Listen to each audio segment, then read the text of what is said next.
Preparation, Office 365, and Security Certificates.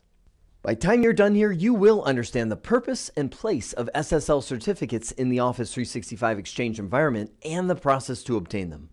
So imagine this. Your job is to go into a stadium full of people and yell something to somebody on the other side that you've never met before that only they would be able to understand. That's kind of the function of SSL certificates. In my security classes, I break them down and go through a lot of the asymmetric versus symmetric encryption and really how security over a public network is possible. But we don't really need to know all that for Office 365. We just trust that the system works. SSL certificates perform two main functions. One, identity validation, most people call that authentication. And the second is encryption. Now, I want to spend just a moment on the authentication side because it's not what most people think. Most people think of authentication as somebody out here on the internet going to the email server or Office 365 server and saying, "Hi, my name is Bob and here's my password." While that is a form of authentication, that's not what SSL certificate encryption does. It authenticates this server to Bob. I'm sure you've seen all kinds of phishing emails in your lifetime, right? You get something that says, "Hey, we need you to come over to bankofamerica.com and sign into your account to validate some information." You click the link and it takes you to something that looks like bankofamerica.com, but in the end is some counterfeit site designed to steal your credentials. So when you have an SSL certificate and you assign it to a server, it allows you to validate the identity of that server with authority. Most specifically, a certificate authority that signs that certificate. And all the web browsers of the world trust only a few certificate authorities. So when Bob pulls up his OA address, let's just say it's mail.thevia.com/OA, his web browser goes over to the server who sends a certificate. That certificate, first off, better match the name mail.thevia.com. If it doesn't, Bob's web browser is going to freak out with all kinds of error messages, stuff that you've seen before. The security certificate is for a different website's address. And we've entered into a new information era where people have been trained not to just continue anymore. Well, most people. Maybe not my mother-in-law. Now, computers can generate their own security certificates so that they can do encryption and authentication as well. Those are known as self-signed certificates.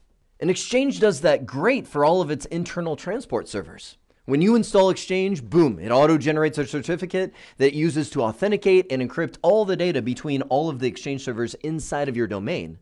But if any of those self-signed certificates are used for public communication, meaning out to clients on the internet, the web browsers will flag you with this error. Hey, this certificate came from an untrusted certificate authority, which again freaks people out. So for any public-facing service, OA, Outlook Anywhere, which allows you to open Outlook anywhere in the world and it automatically tunnels through HTTPS so it can communicate directly with the Exchange server without using a VPN connection. ActiveSync, that's used for all the mobile devices. And Exchange Web Services, which is kind of like an API that allows third-party services to integrate with Exchange and use the data, mostly calendar data. All of those services have to be protected with a real certificate. Now, what that means is you'll have to go to an Internet Certificate Authority. There's many of them out there. My current favorite is this one, Komodo. And you can see if I hit this drop-down, I can get certificates for one domain, or I could get a wildcard certificate.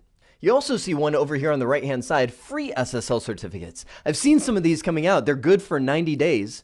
And if you have automation baked into your certificate renewal, meaning you're using PowerShell scripts to do it on a regular basis, you might be able to get by with one of those. Otherwise, buying them for years at a time means a lot less maintenance. So the question becomes, do I need one certificate per service? Because maybe I have a whole bunch of domain names, mail.thevia.com, activesync.thevia.com, etc., etc. Or should I get one wildcard certificate? Meaning you can get one certificate that does asterisk.thevia.com. Any subdomain is automatically covered by that certificate. The wildcard certificates are a little more expensive usually, but typically not that much more. The advantages of using them is that you have one certificate for all subdomains and only one renewal date to track. So when that certificate comes up for expiration, you can renew it and assign it to all your servers.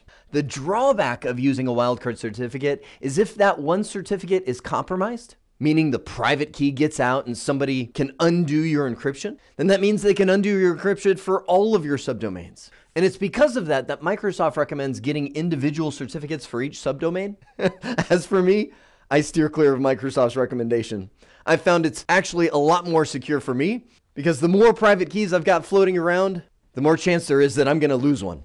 So now you understand what SSL certificates do, and I'll bring you back to the title of this slide. On-premise SSL certificates. You have to do this for your Exchange server on site. But what do you do for the Office 365 SSL certificates? You don't. That's one of the benefits of moving to Office 365, is Office 365 actually uses a redirect method of security.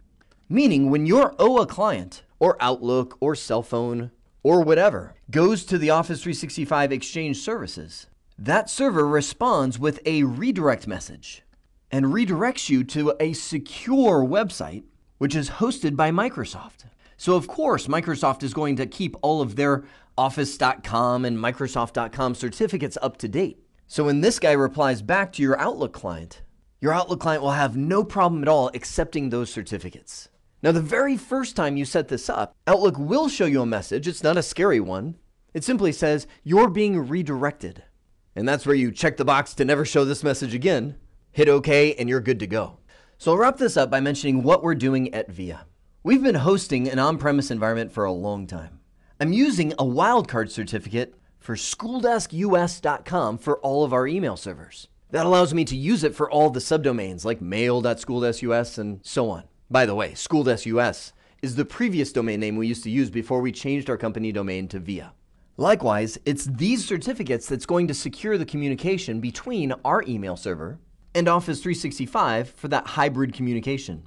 Remember, we have all those Active Directory users and mailboxes that are going to fly between our on-premise servers and Office 365. Because that's already in place, there's no need to make any certificate changes.